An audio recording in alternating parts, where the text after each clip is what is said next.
Good evening to you all, and thank you very much for joining us here on Rwanda Television tonight. We do hope you had yourselves a very productive Tuesday and a great start to the new week. A sneak peek at our edition, here are the headlines. The RPF's presidential candidate has continued with his campaigning activities in the Gicumbi district of Northern Province. While campaigning in Muhanga district of the Southern Province on Tuesday, the presidential candidate of the Democratic Green Party of Rwanda, Frank Habineza, promised local residents that if elected, he would help to rapidly develop the local mining sector in the district. The independent presidential candidate Philippe Maimana has noted that Rwanda is in the unique position to address many of Africa's problems. And on the international scale, Burkina Faso is home to many people internally displaced by years of insecurity and conflict.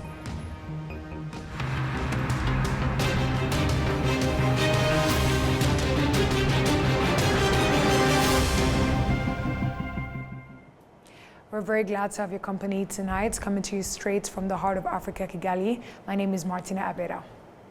Kicking things off, President Paul Kagame, who is also the chairman of the RPF Inkotanyi, reiterates that the governance of a country should reflect the values of that society. This is as on Tuesday, the head of state had an interactive session on Rwanda's liberation struggle with Rwandan content creators and social media influencers. Prince Manzi with more. Rwandan social media influencers and content creators on Tuesday toured the Murindi W'Intwari in Gicumbi district, a historic site that served as the headquarters of the RPA and from which the order of the campaign against the genocide was given. Prior to their discussion with the head of state that also took place at this site, the Minister of State in charge of regional cooperation, retired General James Kabarebe, elaborated more for these youth on the history of the Murindi W'Intwari. President Paul Kagame, who is also the chairman of the RPF Inkotanyi, reiterates on how this site was critical in bringing together the RPA and the RPF for realizing the broader vision of the party. So the RPF, meaning the chairman, the commissioners, were not part of the fighting force. We are staying in different parts. In fact, we had the headquarters in Brussels, Belgium, but we also had another in Kampala, Uganda. That's where it all started. And then sub-headquarters in different parts of the world. So when we took this place, we were able to bring the two closer together, or really together, the RPA and the RPF, and this became our headquarters. The head of state revealed that no other sense or form of prediction that led the RPA to boldly reach to its success and liberation of the country, rather than being committed and fighting for the rights of Rwandans in the country and outside the country at the time. From here, President Kagame stressed that these contexts determined Rwandans' choices and values, adding that the governance of a country should reflect the values of that society. The governance of the country, the politics of the country, ordinarily should reflect the values of that society. So for a long time, in Rwanda, we had our own values even before. Then colonialism, okay, we can talk about that briefly, brought their own values, then gave or distorted the values of Rwandans. And unfortunately, Rwandans came to accept the distorted values as their own. What do I mean here? Having a country that is divided on ethnic basis isn't part of the values we should espouse. We shouldn't. But that's what happened. So the RPF, the origin of it, much as it is problems that had happened to some Rwandans, not only those living in the country, but especially those outside as refugees,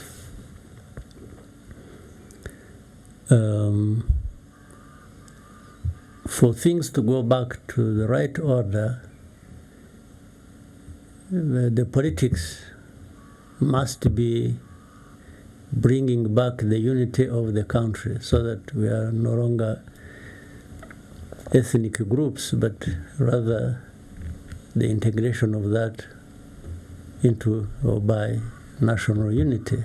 President Paul Kagame urges the youth to preserve the achieved in the past 30 years, adding that content creators and social media influencers should use their platform in providing constructive opinions to Rwanda's brighter goals. Prince Manzi, RwandaTV News. Thank you, Prince Manzi, for that report. The RPF's presidential candidate has continued with his campaigning activities in Gicumbi district of Northern Province, where the incumbent in the race noted on the favorable history he and the other soldiers of what used to be the Rwandan Patriotic Army share with the area, and congratulated local residents on having achieved the goals they committed themselves to all those years ago. Addressing the thousands of supporters who had come out to hear his message, Paul Kagame made it clear that he does not doubt that they will vote for him when the time comes, and vowed to work to make the country's future even brighter than the past 30 years. Abanyabuzare wa Gicumbi muri aho mugumire muri politike FPR. As part of the RPF's policies, together with the other parties in the coalition, we leave no one behind and encourage all people to engage in activities that benefit them personally while helping the country as a whole to develop. The candidate also commended the local residents of the area for the development they have managed to achieve, stressing that nevertheless there is still much to do. Let me tell you this, great things are still ahead, better many times over than what we have already achieved together. That is our destination, and we are still together on this journey, and the development we desire is right on our fingertips. I appreciate you for coming out in such large numbers. Thank you very much. The RPF candidate promised to visit the Gicumbi district residents again in the near future after the elections, saying it would be an occasion for all to celebrate when the time came. While campaigning in Muhanga district of the Southern Province on Tuesday, the presidential candidate of the Democratic Green Party of Rwanda, Frank Habineza, promised local residents that if elected, he would help to rapidly develop the local mining sector in the district and establish a processing plant for precious minerals. We have more. The presidential candidate was presented alongside the party's parliamentary candidates, and Frank Habineza told those who had gathered that he was happy to be back in Muhanga district, the birthplace of his father, and vowed to develop the local mining sector. I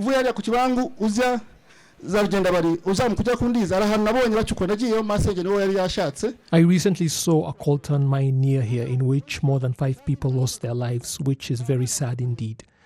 I therefore believe that all mining should be done using modern technology, and local leaders should issue licenses only to people with the proper qualifications and equipment to carry out such activities. Yes, it is common to see young people flashing money around here because they have gone into mining, but we must not ignore the risks involved. That is the reason we are asking for your votes, so that we may introduce the proper reforms and ensure that the proper equipment is used and that processing plants are also established, so that when we export such minerals, we get more foreign currency for them and in turn develop our own infrastructure, good roads, schools and hospitals.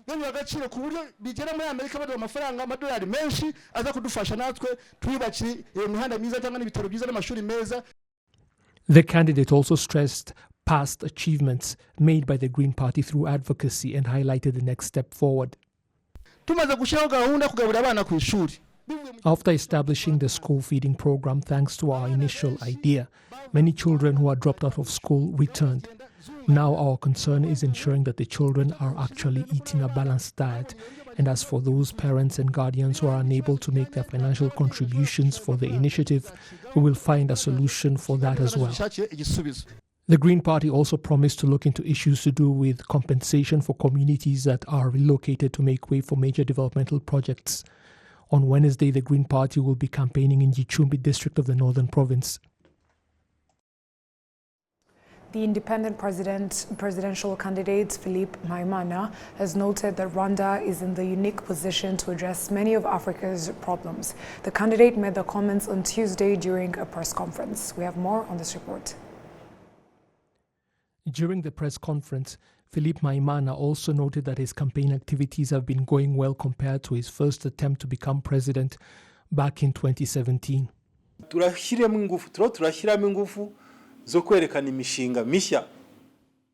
This time around, a lot of my efforts are being directed to showcasing new initiatives and projects, stressing that leadership stems from such ideas. The fact that I value what I have to offer as a presidential candidate, not ignoring what the other candidates also have to offer, is proof that we are changing the mindsets of the general public. I am therefore confident that the coming elections will reflect that change. You asked me about the resources I had back then, and I can tell you that a lot has changed, and so has my knowledge of the country and its challenges. I am not trying to be arrogant, but wait and see the results of the coming elections. There is no way I will end up with just 1% of the vote again. The independent candidate also explained how he believes Rwanda can be a solution for Africa's problems as part of his 50-point manifesto. When I refer to the United States of Africa, my point is that there should be a singular country that is the basis of the reforms, and I believe Rwanda can provide the territory to be the capital of such a vast nation, just as in the United States of America, the capital is not counted among the 50 states. In Italy, we have the Vatican that unites all Catholics worldwide. I believe we should provide such a solution for Africans in the future through Pan-African initiatives, and I believe that Rwanda's unique experiences in finding solutions to difficult problems, it can be done through this initiative that I have prepared.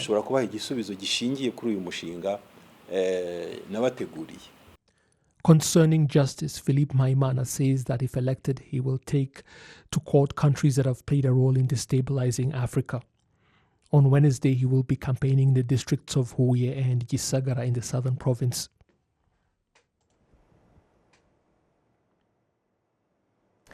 The government of Rwanda has taken note of the intention of the UK government to terminate the Migration and Economic Development Partnership Agreement as provided for under the terms of the treaty passed by both our parliaments. The deputy spokesperson of the government of Rwanda noted that despite this situation, Rwanda has fulfilled its part under these treaties, including financial preparations to receive these migrants.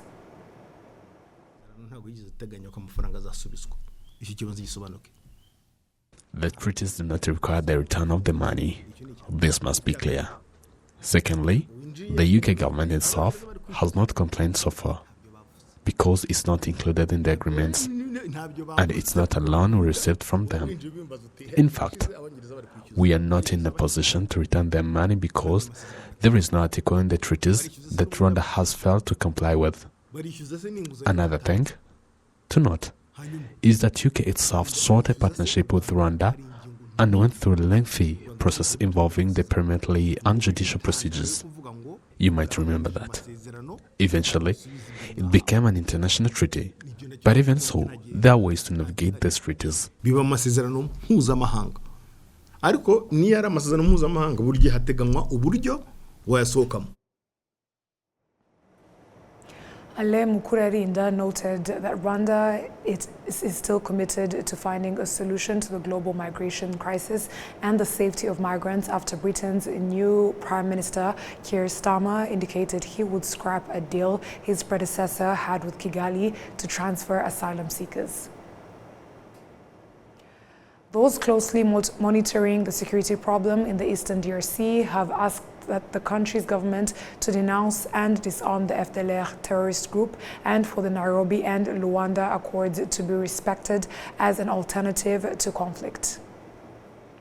The DRC's government has continued to deny the atrocities being committed on its own soil, something analysts have denounced, while Rwanda's government in turn has continued to stress that what is happening in the DRC is the result of bad leadership and long-standing issues that have never been addressed. The security and governance failures of the DRC led to the mushrooming of illegal armed groups, We count more than 250 armed groups.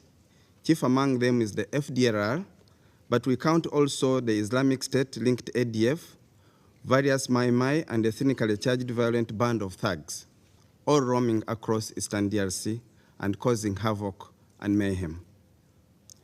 Despite numerous initiatives to resolve this situation, the lack of political will by DRC authorities to resolve the underlying root causes of the conflict brought us to the concerning security and humanitarian situation we witness today. Calls have continued to be made for the government in Kinshasa to denounce the FDLR terrorist group and other armed groups it supports in the eastern part of the DRC for long-term peace to be established, and that conflict is not the solution. There won't be a military solution to this conflict, and that peace will not be able to be reestablished unless there is a lasting political solution. I'd like to express my gratitude and wholehearted support for mediation efforts led by President of Angola, João Lourenço, between the DRC and Rwanda in the framework of the Luanda process. I would like to applaud the upcoming ministerial meeting of the Peace and Security Council of the African Union at the initiative of Angola to discuss the situation in the East. These regional efforts must be conducted in conjunction with the mediation efforts at the provincial and local level, aimed at facilitating the disarmament of armed groups in the spirit of the Nairobi process. Officials in Rwanda's Ministry of Foreign Affairs and International Cooperation are also stressing that countries that say they seek to help the situation in the eastern DRC should not take the side of killers if they really are interested in a long-term solution, and that the Nairobi and Luanda Accords should be respected by all sides in the conflict. The Ministry of Health, based on the 2023 transplant law regulating the use of the human body, organs, tissues, cells, and products of the human body for therapeutic, educational, or scientific purposes, urges the citizen to play a significant role in donating their organs that will enable the performance of life-saving medical procedures for many patients affected by terminal organ failure. However, it seems that the citizens have different views on this issue. Ketia Ineza has more on the story. The transplant law of 13th March 2023, regulating the use of human body, organs, tissues, cells, and products of the human body for therapeutic, educational, or scientific purposes, was passed by Parliament and published in the official journal. However, citizens have different views on donating their human body, organs, tissues, cells, and products of the human body for sick recipients or scientific purposes. I don't mind donating my body parts. The dead person has no life left in them, but they can support and help living ones.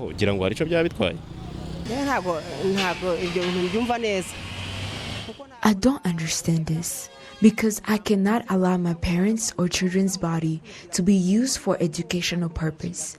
I feel like it's a disrespect to them. If anyone requests for any parts of my body while I'm still alive, I would not allow it, because they would bury me without my full body.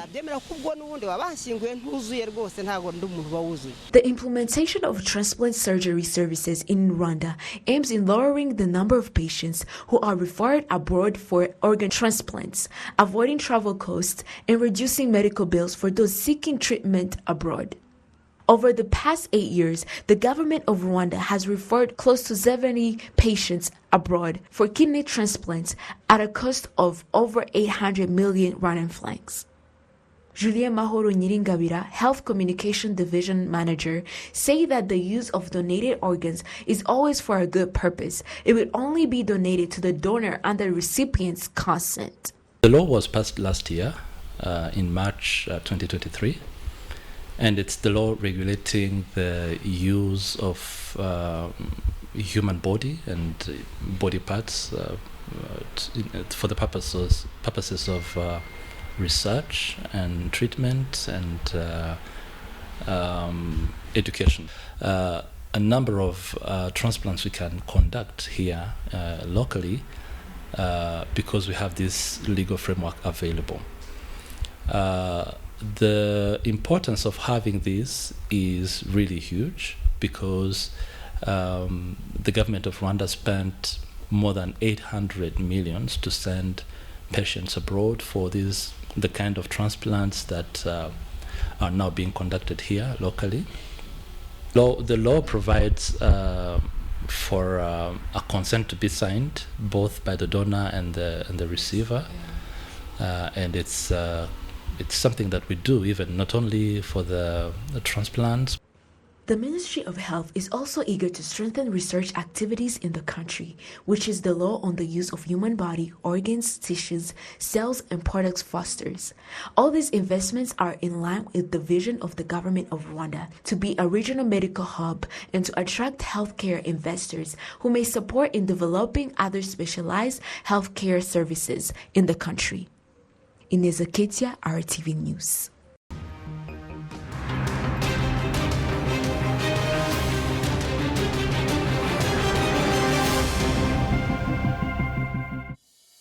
And on that note, we come to the end. On behalf of the news production team as well as the technical team, we'd like to thank you very much for sticking with us on RTV News. My name stays Martina Abera. Stay safe and have a great night.